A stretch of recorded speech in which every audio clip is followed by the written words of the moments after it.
Hi guys, my name's Austin Newton. I live here in the States, North Carolina. I've been DMing for almost a year now. Got into it because of Matt Mercer and Critical Role almost a year ago. So I heard Hana wanted to ask certain GMs their style and just interview them on Twitter, and I thought it'd be a good idea.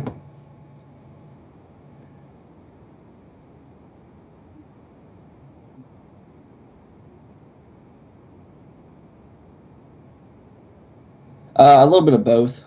I mean, I've been playing video games since I was like 7, and I've played a few RPGs like KOTOR and stuff like that.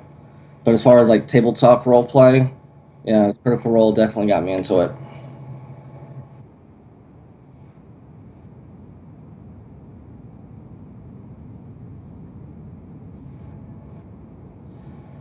Yeah, the first episode I saw of Critical Role, I saw on Twitch on the front page, and one night, and it was when they were fighting Kavarn, and it was a few minutes right before Grog died, so it was a real intense moment.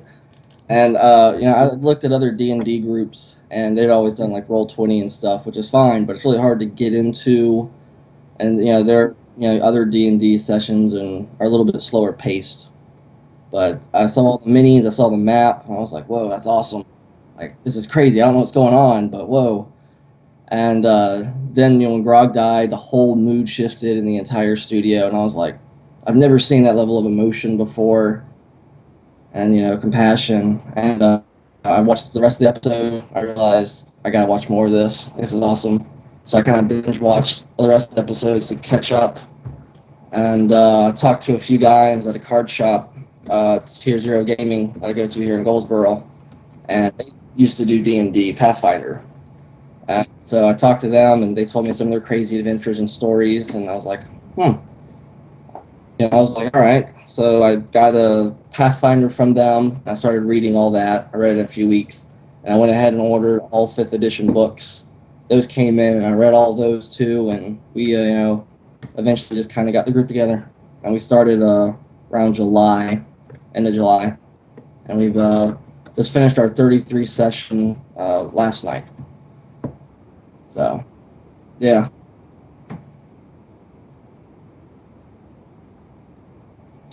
All right. Let me see if I can fix. Yeah, my internet connection is a little slow right now, so that might be why.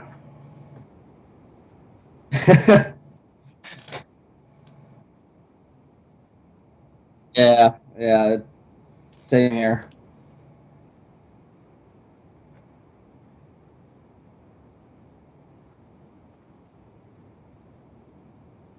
No, it's a homebrew.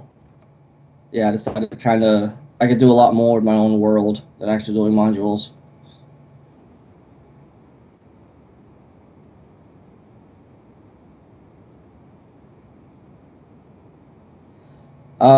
I think out of necessity, I was like, man, we got our sessions coming up in 2 weeks. I don't have a world.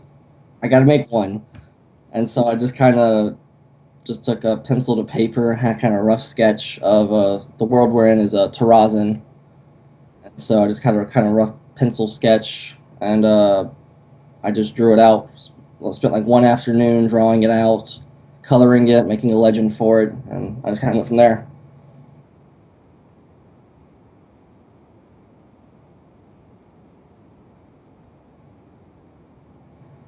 No, along the way, I've kind of thought of ideas of how each country, manages, whether it's kind of a feudal system, oligarchy and what have you. But right now, they've currently stayed just within the one country, for Maine, and the whole setting is kind of like 16th century, like shipping vessels, but it's like right out of 13th century kind of Europe. So everybody's still, the feudal system and serfs and stuff like that. So yeah.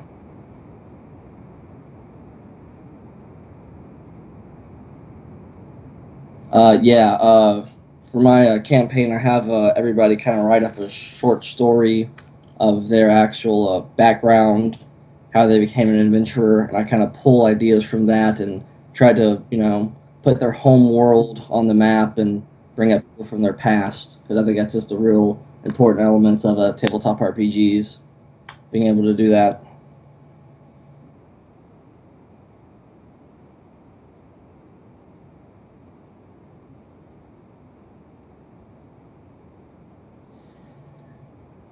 I think the best way to describe it would just be like it's like Skyrim, more or less. Like you could go out and just go into like a cave full of bears, find some treasure. You could walk, half a mile this way and find an entire Dwemer ruins, and you can go out half a mile this way and find just a strange guy just fishing and striking a conversation. So it's a good mix of just actual combat and social skills.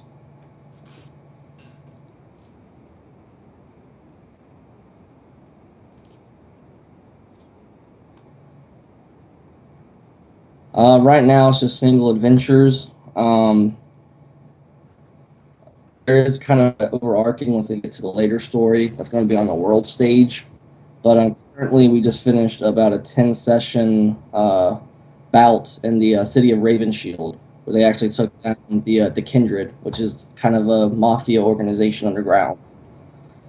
So that was fun in that one out.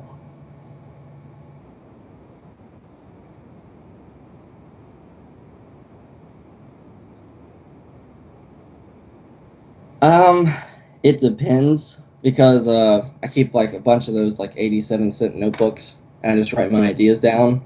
And some weeks I'll make like 3 or 4 like good quests, and then some weeks it's like, well, it's Tuesday. I got 2 days to come up with something like that. What am I gonna do?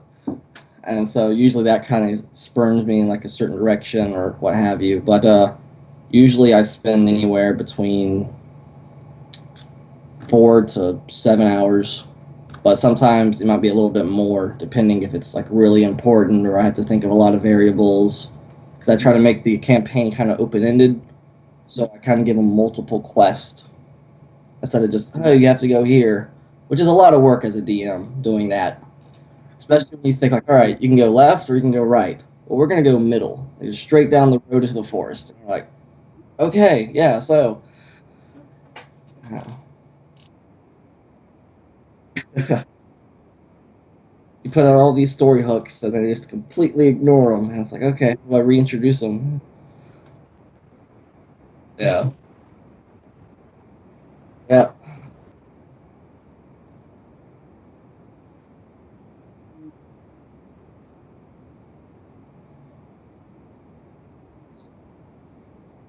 Uh, uh, Mostly just Matthew Mercer. Also, Chris Perkins. I read The Curse of Strahd. I read all that, and that was I would like to try that one day. Did a great job with it. You know, Definitely looking at both of their influences, they've done a lot for D&D.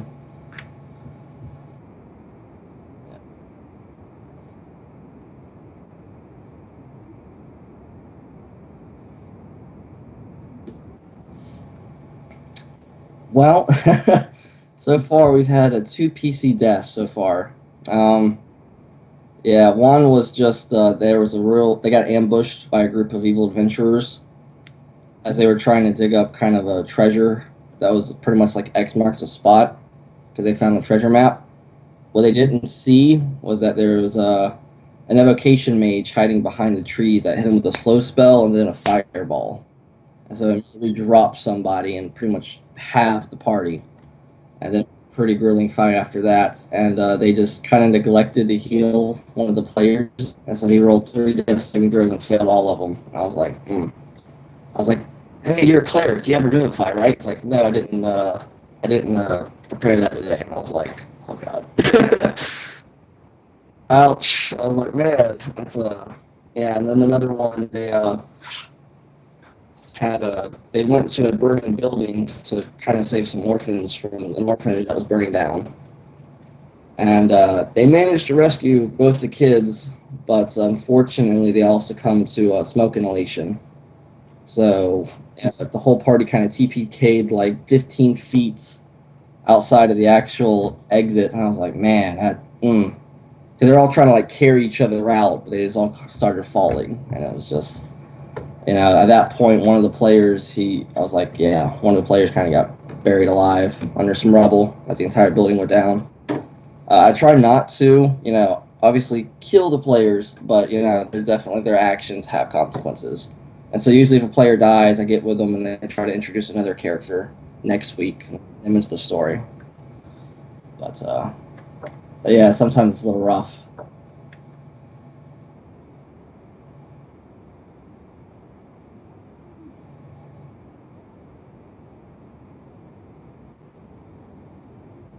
Yeah, I don't go them away too much. It's the other guys trying to kill them, not me. Yeah. Yeah.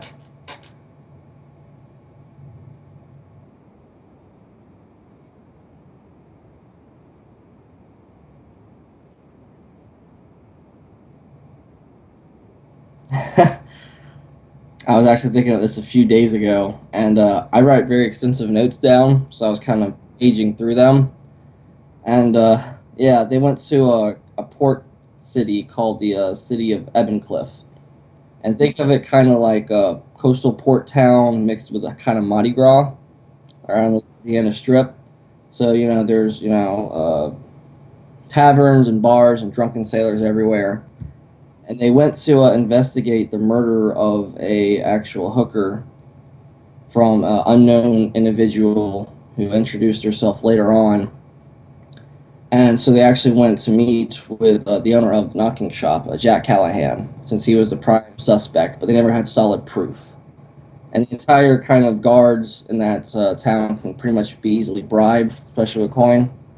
So, the whole homicide was kind of dismissed, and they were trying to uncover the secrets. And so they got the idea of one of my players was a tiefling, and so he had his familiar, and he turned it into a jumping spider.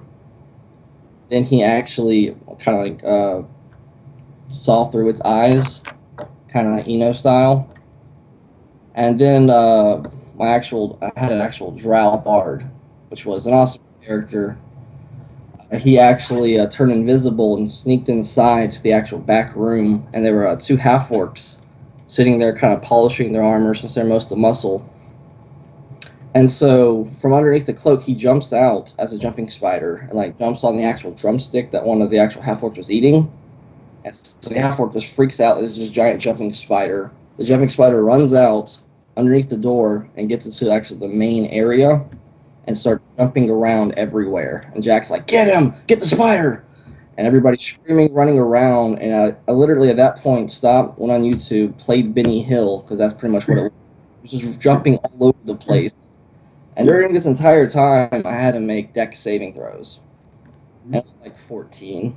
I was like, surely he has to fail eventually. And so he ends up jumping around, and he goes underneath one of the other doors to where the actual rooms were in the whorehouse. And he starts going from room to room, jumping off all the walls and past the doorway. And eventually at that point, it just turned into Scooby-Doo. As everybody just running through doors, a ghost pops up, everybody runs. And it went from that, he went up down the hallway into the actual kind of the bath area in the back. Ran into there. At this point, he's made like 9 dex saving throws with like a +1 modifier. I don't know how he did it, but he managed to make all those. And then he managed to get to the point where he actually got to the bathhouse. He actually jumped on one of the half-orc's faces. The half-orc failed the grapple check to get it off. Then the other half-orc punched that half-orc, and then he jumped on that guy's face. And then he scurried out and actually tried to get to the back door.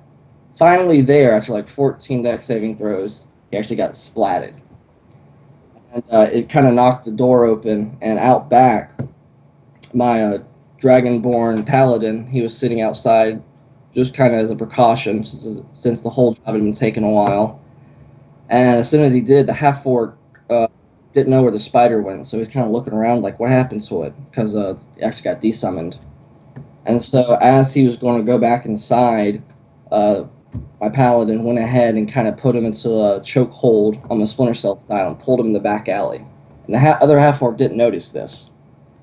So eventually they go ahead and start throwing fists at each other, punching, and he's like, hey, why did you grab me like that?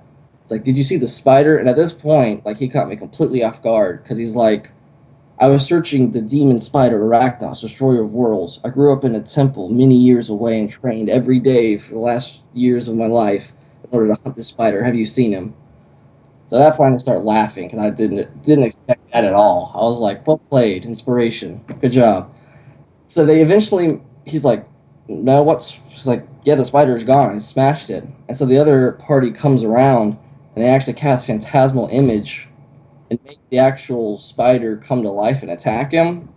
So they managed to convince this half-orc, who wasn't too bright, of course, that Arachnos, Destroyer of Worlds, actually existed and attacked him. He goes screaming out of the actual alleyway into the actual main walkway, Spider! Spider! And yeah, they just booked it after that. And the Drow Bard inside, he actually managed to pick the lock of the safe and managed to get a 400 gold piece and to walk out through all the commotion. It was crazy. There's nothing like it.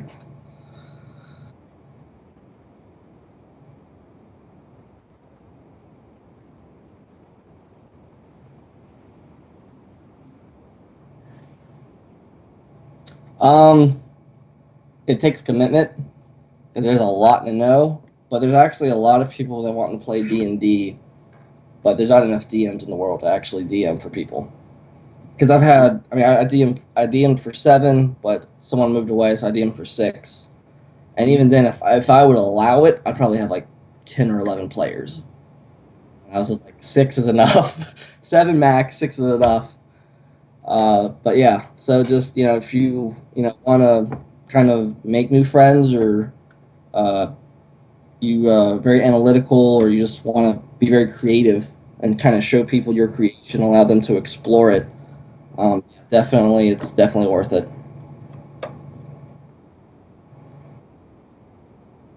All right. Uh,